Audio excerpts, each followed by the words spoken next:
नमस्कार। आधुनिक भारत की इस श्रृंखला में आप लोगों का स्वागत है। इस क्रम में हम लोगों ने काफ़ी महत्वपूर्ण प्रश्नों को देखा है और इसको निरंतर देखते रहेंगे। आज का हम लोग पहला प्रश्न देख रहे हैं, महात्मा गांधी के बंदी होने के बाद नमक सत्याग्रह का नेतृत्व किसके द्वारा किया गया। यानी कि जब नमक सत्याग्रह चल रहा था उस समय अगर महात्मा गांधी को गिरफ्तार कर लिया जाता है तो उसके बाद इस सत्याग्रह का नेतृत्व कौन करेगा। तो इसका नेतृत्व किसके द्वारा किया गया था? अब्बास तैयबजी के द्वारा किया गया था। किसके द्वारा किया गया था? अब्बास तैयबजी के द्वारा किया गया था। बहुत इंपॉर्टेंट क्वेश्चन है, ठीक है। और उसके बाद एक और क्वेश्चन पूछ लेता है कि अब्बास तैयबजी के बाद किसको दिया गया था। तो ये भी बात याद रखेंगे कि नमक सत्याग्रह का नेतृत्व जो है महात्मा गांधी के बाद अब्बास तैयबजी और अब्बास तैयबजी के बाद सरोजिनी नायडू को दिया गया था। किसको दिया गया था? सरोजिनी नायडू।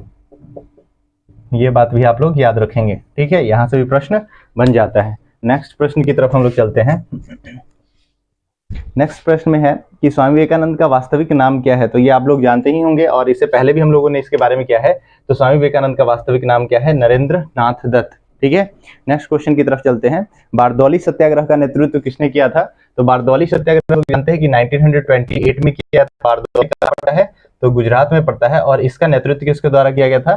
तो सरदार वल्लभ भाई पटेल के द्वारा किया गया था, ठीक है। नेक्स्ट प्रश्न की तरफ चलते हैं हम लोग। नेक्स्ट क्वेश्चन है, कांग्रेस का वह अधिवेशन कहां पर हुआ जिसमें उनके उद्देश्य के रूप में भारत के लिए पूर्ण स्वराज प्राप्त करने का प्रस्ताव स्वीकार किया। बहुत इंपॉर्टेंट क्वेश्चन है। ये क्वेश्चन कितना बार पूछा जाता है कि पूर्ण स्वराज का जो लक्ष्य है वो कांग्रेस ने अपने किस अधिवेशन में रखा था।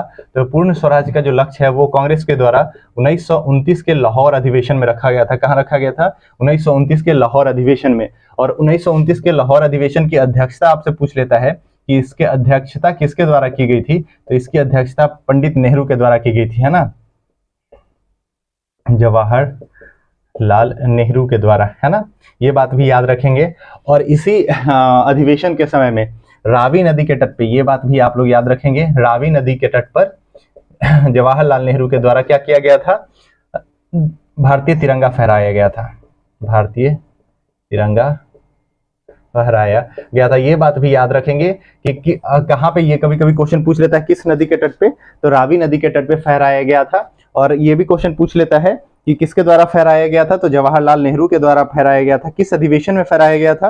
तो लाहौर अधिवेशन में फहराया गया था। और तिरंगा फहराने का कभी कभी तिथि भी पूछ लेता है, किस दिन को। तो याद रखना है 31 दिसंबर को। कब फहराया गया था? 31 दिसंबर को। ये दिख रहा है यहाँ पे थोड़ा सा कट के आ रहा है, ठीक है, यहाँ पे लिख देते हैं हम। तो ये रावी नदी के तट पे कितने तारीख को फहराया गया था तिरंगा? वो था 31 दिसंबर। 31 दिसंबर 1931 को किसके द्वारा? जवाहरलाल नेहरू के द्वारा फहराया गया था रावी नदी के तट पे। ये भी क्वेश्चन आप लोगों से पूछा जा सकता है। और इसी अधिवेशन के बाद, है ना, भारत के द्वारा अपना पहला जो स्वतंत्रता दिवस है वो मनाया गया था इसी के दिन। इसी कारण हम लोग जानते हैं कि भारत का पहला गणतंत्र दिवस 26 जनवरी को मनाया जाता है, ठीक है। तो ये बात भी आप लोग याद रखेंगे कि भारत के द्वारा पहला अपना स्वतंत्रता दिवस 26 जनवरी 1930 को, है ना, पहला 1930 को मनाया गया था। पहला स्वतंत्रता दिवस मनाया गया था कब भारत को? जो तिथि कौन सा था? 26 जनवरी 1930। ये बात भी आप लोग याद रखेंगे। यहाँ पे कंफ्यूज मत कर लीजिएगा कि 1929 मना लीजिए। 1929 के दिसंबर में लाहौर का अधिवेशन हुआ था, ठीक है। और इसमें पूर्ण स्वराज की जो प्राप्ति है उसके लक्ष्य को कांग्रेस के द्वारा निर्धारित किया गया था और इसके अध्यक्ष जवाहरलाल नेहरू थे, ठीक है। और यहाँ पे रावी नदी के तट पे पहली बार तिरंगा फहराया गया था। ये भी कोई प्रश्न पूछ लिया जाता है। नेक्स्ट क्वेश्चन की तरफ चलते हैं। स्वतंत्र भारत के प्रथम कैबिनेट में किसने बड़े पैमाने पर धर्म परिवर्तन करवाया था? ठीक है, ये बहुत इंपॉर्टेंट क्वेश्चन है। जब भारत जब स्वतंत्र हो गया था तो इसके प्रथम कैबिनेट मिनिस्टर में से कौन वो व्यक्ति थे जिन्होंने बड़े पैमाने पर लोगों का धर्म परिवर्तन करवाया था? तो वो डॉक्टर भीमराव अंबेडकर थे। कौन थे? डॉक्टर भीमराव अंबेडकर, जो बौद्ध धर्म को अपना लिए थे। किसको अपना लिए थे? बौद्ध धर्म को, ठीक है। ये बात भी आप लोग ध्यान में रखेंगे। नेक्स्ट क्वेश्चन की तरफ हम लोग चलते हैं। देखिए, इस पे तो बात करने के लिए बहुत सारी बातें हैं, लेकिन अभी हम लोग के पास टाइम थोड़ा कम है, इसी वजह से इस पे ज़्यादा बात नहीं करेंगे। लिखा हुआ है नोआखली कहाँ स्थित है। तो हम लोग जानते हैं कि नोआखली जो है वो कहाँ स्थित है। तो ये स्थित है पश्चिम बंगाल, वर्तमान के बांग्लादेश में, है ना। वर्तमान यहाँ पे बांग्लादेश लिखा हुआ है। उस समय बांग्लादेश नहीं था, आज़ादी से पहले की बात की जाती तो ये पश्चिम बंगाल होता, लेकिन बांग्लादेश लिखा हुआ है तो वर्तमान बांग्लादेश। अगर ये किस डिवीजन का बात कर लेता है तो वो डिवीजन है चटगांव। वही चटगांव जहाँ पे सूर्य सेन के नेतृत्व में क्या हुआ था? चटगांव में शस्त्रागार पे धावा बोला गया था, याद रखेंगे। और नोआखली क्यों फेमस है, तो हम लोग जानते हैं कि आज़ादी से पहले यानी कि 1946 में यहाँ पे भीषण दंगा हुआ था। कब? अक्टूबर और नवंबर महीने में 1946 में, आज़ादी से समय।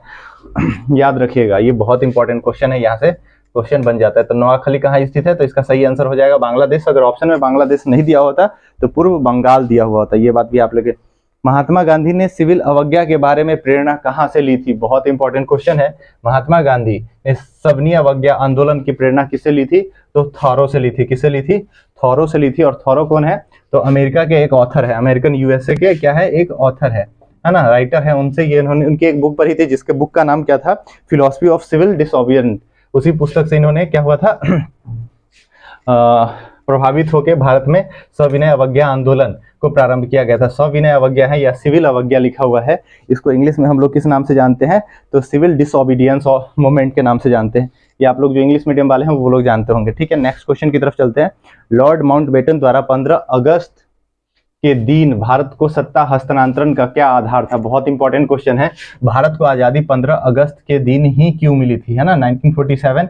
ये डेट क्यों 15 अगस्त, हम लोग का जो आज़ादी का दोनों तारीख है वो याद रखेंगे, एक इंडिपेंडेंस डे है और एक रिपब्लिक डे है, तो ये दोनों भी आप लोग याद रखेंगे। क्यों 26 जनवरी ही क्यों, तो 26 जनवरी के द्वारा भारत में पहली बार क्या मनाया गया था, स्वतंत्रता दिवस मनाया गया था। कब, तो 26 जनवरी 1930, अभी हम लोग बात किए, इसी वजह से हम लोग रिपब्लिक डे 26 जनवरी को मनाते हैं। और 15 अगस्त क्यों हुआ था, तो जानते हैं कि जापान के द्वारा, जापान जो है वर्ल्ड वॉर जब चल रहा था, तो 15 अगस्त के दिन ही, 15 अगस्त 1945 को ये उसके द्वारा क्या किया गया था, समर्पण किया गया था, ठीक है। इसी वजह से जो ऑफिशियल इसका घोषणा था जापान के द्वारा रेडियो पर 15 अगस्त को किया गया था। उसी के वर्षगांठ को सेलिब्रेट करने के लिए भारत का जो आज़ादी है वो कब मन दिया गया, 15 अगस्त को दिया गया, 2 साल बाद, ठीक है। तो इसका सही आंसर क्या हो जाएगा, लिखा हुआ यहाँ पे, एडमिरल माउंटबेटन के समक्ष जापानी सेना के समर्पण के वर्षगांठ में, ठीक है, यही इसका सही आंसर हो जाएगा, ठीक है। नेक्स्ट क्वेश्चन की तरफ चलते हैं। लिखा हुआ है किसी समय महात्मा गांधी के सहयोगी रह चुके पर उनसे अलग होकर एक आमूल परिवर्तनवादी आंदोलन जिसका नाम आत्मसम्मान सेल्फ रिस्पेक्ट मूवमेंट किसके द्वारा चलाया गया, तो हम लोग जानते हैं कि सेल्फ रिस्पेक्ट मूवमेंट जो है 1925 ईस्वी में चलाया गया था। चलाया कहाँ गया था, तो तमिलनाडु में, है ना, तमिलनाडु में। किसके द्वारा चलाया गया था, तो ईवी रामास्वामी नायक के द्वारा। किसके द्वारा चलाया गया था, ईवी रामास्वामी नायक के द्वारा। नेक्स्ट क्वेश्चन की तरफ चलते हैं। गांधी जी ने किस सिद्धांत या युक्ति के माध्यम से आर्थिक असमानताओं को दूर करने का प्रयास किया था, बहुत इंपॉर्टेंट क्वेश्चन है ना। महात्मा गांधी जो है वो आर्थिक असमानताओं को दूर करना चाहते थे, यानी कि लोगों के बीच में जो इकोनॉमिकल गैप है उसको वो दूर करना चाहते थे। वो किस सिद्धांत से करना चाहते थे, तो न्यास आधारित सिद्धांत है, ठीक है, यानी ट्रस्टीशिप का बात जो है, यानी कि ट्रस्ट, वो बोलते थे कि कोई भी व्यक्ति है वो क्या करना चाहिए, एक ट्रस्ट खोले और ट्रस्ट में उसके पास जितना एक्सेस पैसा है, यानी कि वो जो धन है उसके संग्रह के अगेंस्ट है ना, जो पैसा है उसको संग्रह नहीं किया जाना चाहिए, इसको क्या किया जाना चाहिए, ट्रस्ट में जमा कर दिया जाना चाहिए। और जो गरीब लोग हैं उनको क्या होना चाहिए कि प्रॉपर सुविधा मिलना चाहिए, यानी प्रकृति जो है सबके लिए समान रूप से संसाधन को देता है, किसी के द्वारा इस पे अधिक हक नहीं होना चाहिए, ये बात आप लोग याद रखें। नेक्स्ट क्वेश्चन की तरफ चलते हैं। लिखा हुआ है निम्नलिखित आंदोलन में किसमें महात्मा गांधी ने भूख हड़ताल को एक हथियार के रूप में प्रयोग किया था, बहुत इंपॉर्टेंट क्वेश्चन है।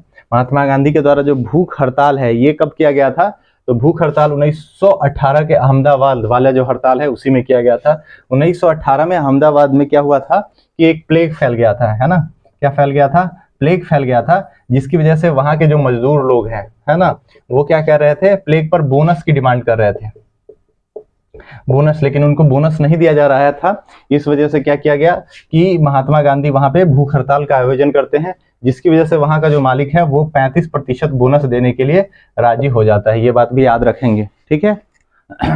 बहुत इंपॉर्टेंट क्वेश्चन है। नेक्स्ट क्वेश्चन की तरफ हम लोग चलते हैं।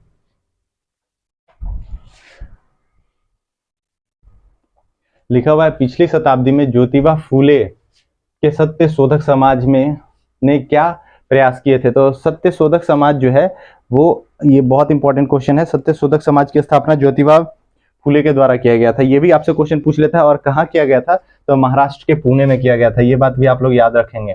ये कहाँ हुआ था, तो महाराष्ट्र के पुणे में। ये बात भी आप लोग याद रखिएगा। सत्य शोधक की स्थापना किसके द्वारा? ज्योतिबा फुले के द्वारा किया गया था।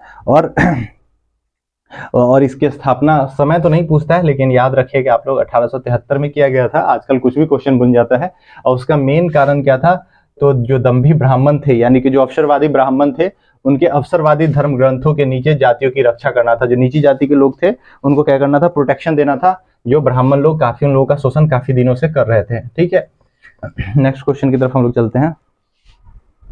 भारतीय राष्ट्रीय कांग्रेस के निम्नलिखित में से किस अधिवेशन में पहली बार तिरंगा फहराया गया था? बहुत इंपॉर्टेंट क्वेश्चन है। भारतीय राष्ट्रीय कांग्रेस के किस अधिवेशन में? तो हम लोग बात नहीं किए लाहौर अधिवेशन में। तारीख क्या, ये भी याद रखिएगा, 31 दिसंबर को। दिसंबर को कहाँ पे? तो रावी नदी के तट पे।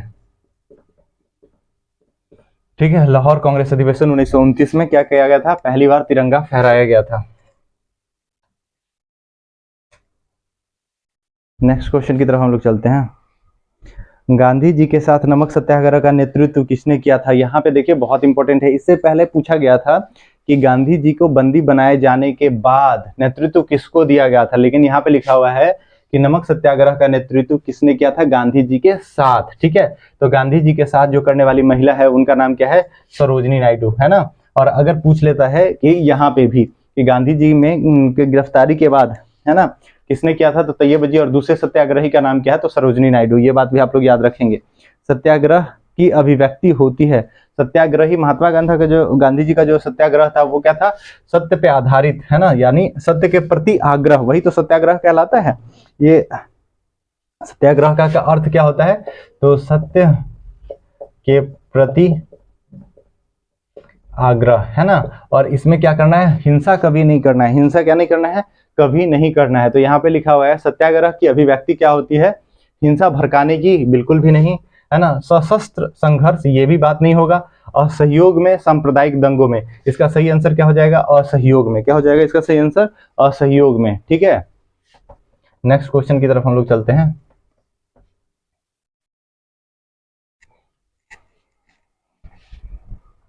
उसके बाद है किस भारतीय राजनेता ने निम्नलिखित जादुई शब्द कहे थे? कई वर्ष पहले नियति के साथ हमारी भेंट हुई थी और अब समय आ गया है कि हम अपने वादे को पूरा करें। बहुत इंपॉर्टेंट क्वेश्चन है ये, स्टेटमेंट ओरिएंटेड क्वेश्चन है। इस तरह के प्रश्न बार बार पूछे जाते हैं बीपीएससी के द्वारा, तो आप लोग ध्यान रखेंगे ये स्टेटमेंट किसका है कि किस भारतीय नेता ने कहा था कि कई वर्ष पहले नियति के साथ हमारी भेंट हुई थी और अब समय आ गया है कि हम अपने वादे को पूरा करें। तो भारत के पहले प्रधानमंत्री जवाहरलाल नेहरू के द्वारा, किसके द्वारा कहा गया था? पंडित जवाहरलाल नेहरू के द्वारा कहा गया था। कब? जब उन्होंने भारत के प्रधानमंत्री की शपथ ली थी तब। ठीक है, नेक्स्ट क्वेश्चन को देखेंगे।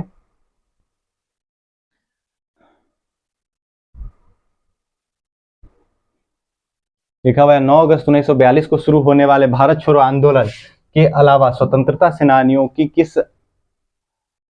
की अन्य कौन सी सनसनीखेज कार्रवाई 9 अगस्त को हुई थी? तो निम्नलिखित में से जो नीचे लिखा हुआ है इसमें से कौन सी कार्रवाई 9 अगस्त को हुई थी? चलिए देख लेते हैं।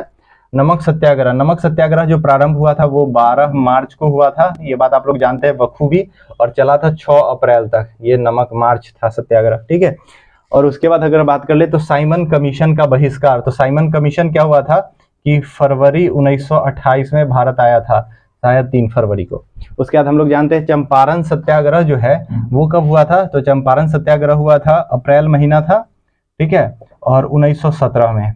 लिखा हुआ है काकोरी का लूट कांड, बहुत इंपॉर्टेंट है, आप लोग को पता होना चाहिए कि काकोरी जो लूट एक्शन कांड हुआ था वो कब हुआ था?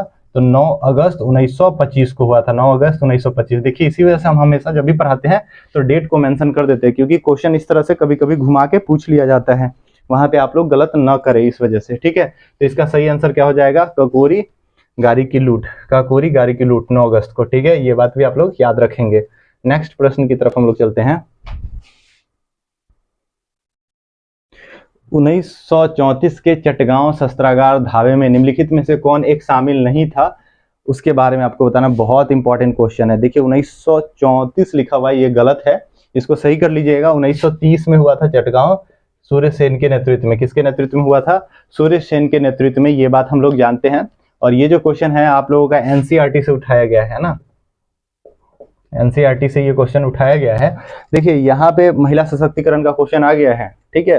वहां पे आप लोग देखिएगा तो चटगांव शस्त्रागार में 2 महिला का नाम दिया हुआ है, एक का नाम है कल्पना दत्त, दूसरे का नाम है प्रीतिलता वोडेकर, ठीक है। और हम लोग जानते हैं सूर्य सेन के नेतृत्व में किया गया था, तो इसका सही आंसर क्या हो जाएगा, इनमें से कौन शामिल नहीं है, तो दिनेश गुप्ता। कौन नहीं है, दिनेश गुप्ता। ये दोनों महिला ही हैं जो चटगांव शस्त्रागार में शामिल थी, और ये एनसीईआरटी में आप लोगों का दिया हुआ है, ठीक है। उसके अलावा अगर आप लोग से चटगांव शस्त्रागार धावे में सूर्य सेन के साथ कौन कौन शामिल था, तो उसमें नाम आप लोग याद रख सकते हैं, वैसे उतना इंपॉर्टेंट है नहीं, ठीक है। नेक्स्ट क्वेश्चन की तरफ हम लोग चलेंगे।